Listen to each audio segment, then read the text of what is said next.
Halo sahabat Kompas TV, saatnya kita update lagi 3 berita terpopuler yang terjadi pada hari ini, Selasa 2 Juli 2024, bersama saya Sinta Melenia di Top 3 News Kompas TV. Langsung ke berita yang pertama pada hari ini, sahabat Kompas TV, Deddy Mulyadi bersama ayah Peggy Setiawan mendatangi Pengadilan Negeri Bandung pada hari ini. Kedatangan Deddy Mulyadi ini untuk memantau proses uji Pengadilan Negeri Bandung yang diajukan oleh tim kuasa hukum Peggy Setiawan. Sekitar pukul 9 pagi, Deddy Mulyadi bersama ayah Peggy Setiawan, Rudi Iriawan, mendatangi Pengadilan Negeri Bandung untuk menyaksikan sidang lanjutan pra-peradilan yang diajukan tim kuasa hukum Peggy Setiawan. Deddy Mulyadi berharap sidang pra-peradilan ini berlangsung secara objektif sehingga publik bisa mendapatkan hasil yang objektif dan bagian dari kepastian hukum di Indonesia. Semua pihak dari kanan, dari kiri, bawah, atas, tengah secara objektif sehingga narasinya dibaca oleh publik secara sempurna, tidak menyesatkan dan tidak disesatkan. Itu yang pertama. Yang kedua adalah memberikan advokasi sosial bagi warga yang berperkara, karena ini bukan pertama saya nangani, terlalu banyak di Garut, di Bandung banyak. Karena orang berperkara itu, satu, dia berhenti dari pekerjaan. Siapa yang ngasih makan pada istri? Dua, tidak punya ongkos untuk diperiksa. Yang ketiga, tidak punya ongkos untuk pengacara. Nah kan kita penuhilah, pengacaranya siap, ya kan, nggak diongkosin malah ngongkosin. Kemudian selama dia diperiksa bolak-balik 2 bulan dia nggak bekerja, kita penuhi dapurnya sehingga dia tenang, sehingga duduk di ruang pengadilan itu dia berdoa saja untuk keselamatan anaknya, bukan berdoa besok dapat beras. Nah ini tugas saya, karena ini adalah aspek-aspek yang bersifat sosial yang terjadi pada siapapun dan dimanapun. Ya. Bergeser ke berita selanjutnya, sahabat Kompas TV, Menteri Luar Negeri Retno Marsudi menghadiri pertemuan Doha ketiga. Pertemuan ini fokus membahas tindak lanjut bantuan untuk rakyat Afghanistan.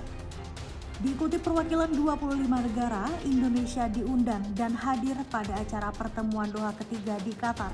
Selain itu, beberapa organisasi seperti PBB dan OKI serta DFE juga hadir dalam pelaksanaan pertemuan tersebut. Menteri Luar Negeri Retno Marsudi menekankan bahwa kehadiran Taliban dalam forum pertemuan resmi internasional Doha ketiga ini bukanlah bentuk dukungan ataupun pengakuan terhadap adanya Taliban dari komunitas internasional. Untuk pertama kalinya di pertemuan Doha ketiga ini, hadir otoritas de facto atau de facto authority atau DFA di Afghanistan, yaitu Taliban.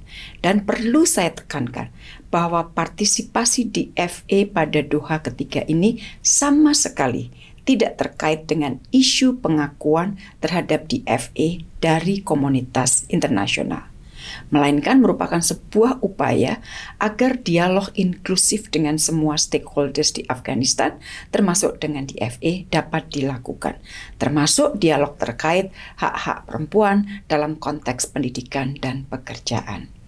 Selain tukar pandangan mengenai isu yang sifatnya lebih umum, pertemuan Doha ketiga ini membahas 2 topik utama, yaitu enabling the private sector, banyak bicara mengenai masalah ekonomi, dan counter narcotics, sustaining progress made. Pertemuan berlangsung dengan sangat terbuka dan konstruktif. Para delegasi menyampaikan komitmen untuk menjadikan kepentingan rakyat Afghanistan sebagai fokus kerjasama. Berita terakhir pada hari ini, sahabat Kompas TV, 2 orang kurir narkoba ditangkap atas kasus 72 kg sabu di sebuah rumah kontrakan di Ciledug, Tangerang. Kombes Pol Ade Ari mengatakan tersangka utama berinisial R yang berusia 29 tahun merupakan seorang residivis yang baru saja bebas pada bulan Januari lalu untuk kasus narkoba serupa. Ade Ari menyebut dalam penangkapan ditemukan 72 bungkus narkotika jenis sabu dengan berat rata-rata sekitar 1 kg per bungkusnya. Tersangka yang satu yang usia 29 itu adalah residivis, ya. Bulan Januari dia baru saja bebas dari pelaksanaan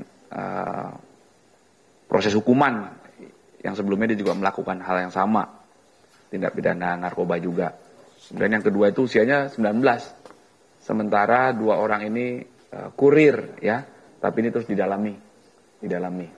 Ada 72 bungkus narkotika jenis sabu yang ditemukan yang beratnya berdasarkan keterangan para tersangka itu rata-rata 1 kilogram kotor. Nah, nanti masih dihitung oleh penyidik. Baiklah sahabat Kompas TV, itu dia tadi 3 berita terpopuler yang terjadi pada hari ini. Jangan lupa untuk like, komen, dan share video ini. Dan jangan lupa untuk klik tombol subscribe pada channel Kompas TV untuk berita update lainnya. Saya Sinta Melenia, pamit undur diri dan sampai jumpa.